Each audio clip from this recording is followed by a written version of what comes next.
गर्मी में बिना रसोई और बिजली के गरीब बहू का ससुराल।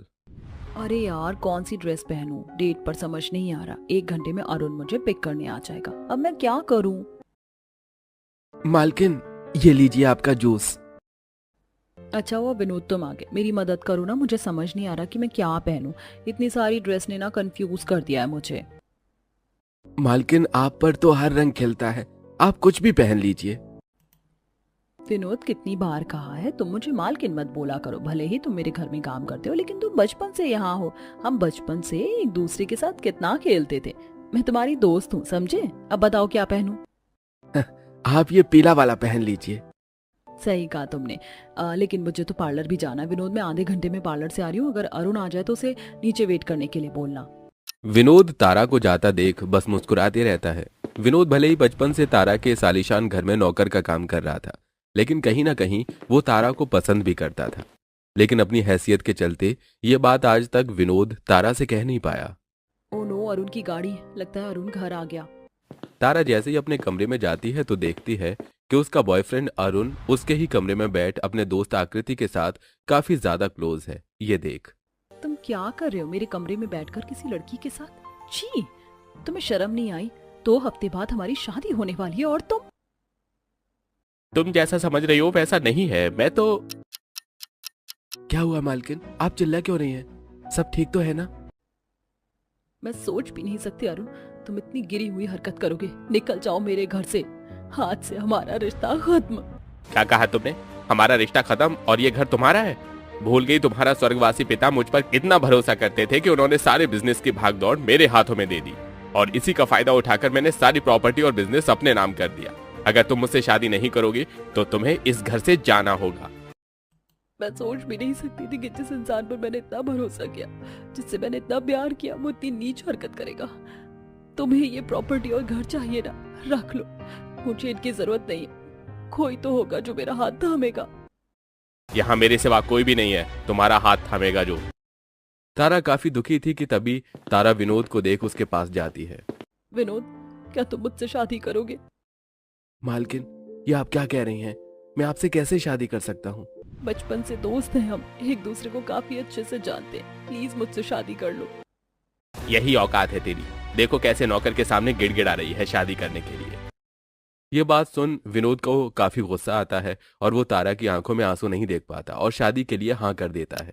तारा विनोद से मंदिर में शादी करके अब विनोद की गरीब झोपड़ी जा पहुंचती है, जहां विनोद सारी बात अपने परिवार वालों को बताता है।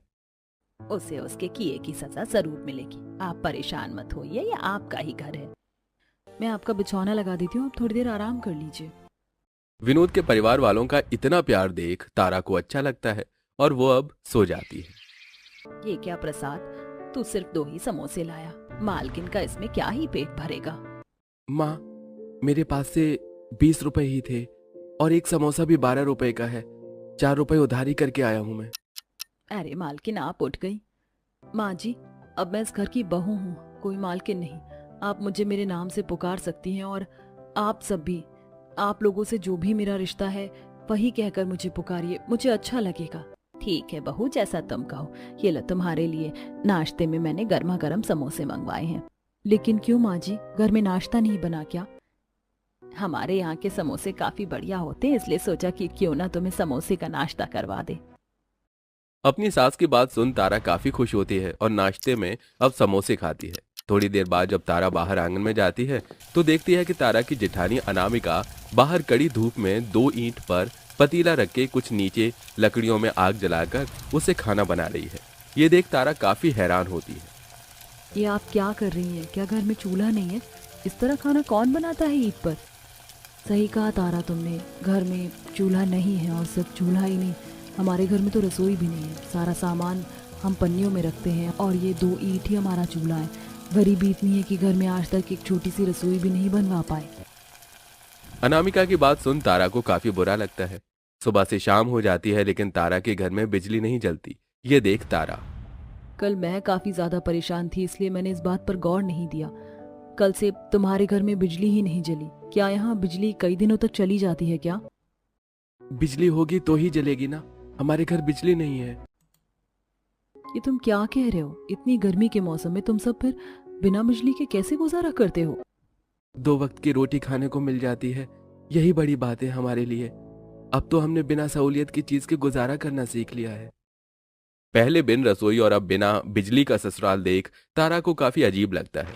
कुछ दिनों में तारा भी घर के काम करना शुरू कर देती है। वहीं बिना बिजली के तारा को अपने ससुराल में काफी परेशानी होती है। यहाँ कितनी ज्यादा गर्मी है, ऊपर से ये पसीना भी आना बंद ही नहीं हो रहा है। मैं कैसे इस गर्मी में सर्वाइव करूंगी? ईंट के टुकड़ों पर कोई खाना कैसे बना सकता है? मसाले रखने के लिए डब्बे तक नहीं है, ऊपर से बैठे बैठे मेरी तो कमर ही दुख गई है। कोई बात नहीं भाभी, आपको इन चीज़ों की आदत नहीं है ना, धीरे धीरे आप सीख जाओगे। आप हट जाइए, मैं खाना बना लेती हूँ। बिना बिजली और रसोई के तारा को हर एक मिनट में परेशानी हो रही थी, तो वहीं अपने ससुराल वालों को इतनी परेशानी में भी इस तरह रहता देख तारा को उनके लिए भी काफी बुरा लगता है। बिना बिजली के तारा गर्मी से काफी परेशान होती है। उसे 2 मिनट की सुकून के लिए नींद भी नसीब नहीं होती। बिना रसोई के खाना बनाना भी तारा के लिए काफी मुश्किल भरा था। शाम का वक्त होता है। तारा सब्जी लेकर घर लौट रही थी कि तभी तारा को एक लकड़हारे की दुकान दिखती है जिसमें बड़ी बड़ी लकड़ी की टेबल होती हैं, जिसे देख इन लकड़ी के टेबल को देखकर बढ़िया जुगाड़ आया है मेरे दिमाग में। अब तो मेरे ससुराल में रसोई बनकर ही रहेगी। तारा घर जाती है और अपने पति विनोद से कुछ बड़े बड़े लकड़ियों के टुकड़े मंगवाती है। लेकिन तारा, तुमने इतनी सारी लकड़ियों के टुकड़े मंगवाए क्यों हैं? करना क्या है इनका? अरे तुम बस देखते जाओ, अब जल्दी से हथौड़ी और कील भी ले आओ, हमें काफी काम करना है। तारा उन लकड़ी के टुकड़ों की मदद से अपने साथ लाती है। सबसे पहले एक बड़ी सी टेबल बनाती है, तो वहीं अगले दिन कबाड़ी की दुकान पर जाकर वहां से छोटे छोटे प्लास्टिक के डिब्बे 2 रुपए किलो भाव में ले लेती है। किताब भी तारा की नजर कुछ लोहे के टीन के डिब्बों पर जाती है। भैया, ये टीन के डब्बे कैसे दिए? इनका भी काफी जुगाड़ हो सकता है। तारा घर आकर उस लकड़ी की टेबल को घर के कोने में लगा देती है, तो वहीं छोटे छोटे उन प्लास्टिक के डिब्बे में मसाले भर देती है और साथ ही उन लोहे के टीन को आपस में जोड़कर उसके निचले हिस्से में भी एक टीन लगा देती है और उसमें ढेर सारी लकड़ियां डालकर जला देती है। और देखते ही देखते अब तारा की बिन रसोई वाले ससुराल में भी एक रसोई बन जाती है। अरे वाह तारा, तुमने तो कमाल कर दिया, काफी बढ़िया रसोई बनाई है तुमने। हाँ भाभी, अब हमें बैठकर खाना बनाने की भी कोई जरूरत नहीं है, खड़े खड़े हम आराम से खाना बना सकते हैं। तारा ने जुगाड़ करके रसोई तो बना ली थी, लेकिन अभी तक तारा के ससुराल वालों को गर्मी से छुटकारा नहीं मिला था। तारा पास के ही बाजार में राशन लेने जा रही होती है कि तभी तारा को रास्ते में उसकी सहेली सेजल मिलती है। दोनों सहेलियां मिलकर काफी खुश होती हैं और अब तारा सेजल को अपने ऊपर बीती सारी बात बताती है। तारा तू फिक्र मत कर, सब ठीक होगा।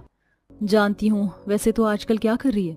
हमने कुछ टाइम पहले ही सोलर पैनल का काम शुरू किया है। क्या सोलर पैनल? सेजल, क्या तुम मुझे 2 सोलर पैनल दे सकती है? जब मेरे पास पैसे आ जाएंगे तो मैं तुझे दे दूंगी। हमारी दोस्ती में पैसे कहाँ से आए? तुझे किसी भी चीज की जरूरत हो तो तू मुझे बता सकती है, मैं कल ही तेरे घर सोलर पैनल भिजवा दूंगी। दिन ही सेजल तारा के ससुराल 2 सोलर पैनल भिजवा देती है। किसी को भी समझ नहीं आता कि ये क्या चीज है, तो वहीं तारा विनोद की मदद से छत पर सोलर पैनल फिक्स करवा देती है और कुछ वायर को घर के अंदर कनेक्ट करवा देती है, जिससे अब जैसे ही सोलर पैनल पर धूप की किरणें पड़ती हैं तो सोलर पैनल चार्ज होने लगता है और उन तारों की मदद से घर में सालों से बंद बिजली और पंखे चलने लगते हैं। ये देख, मुझे लगा नहीं था कि हमारे घर में भी कभी बिजली आ सकती है।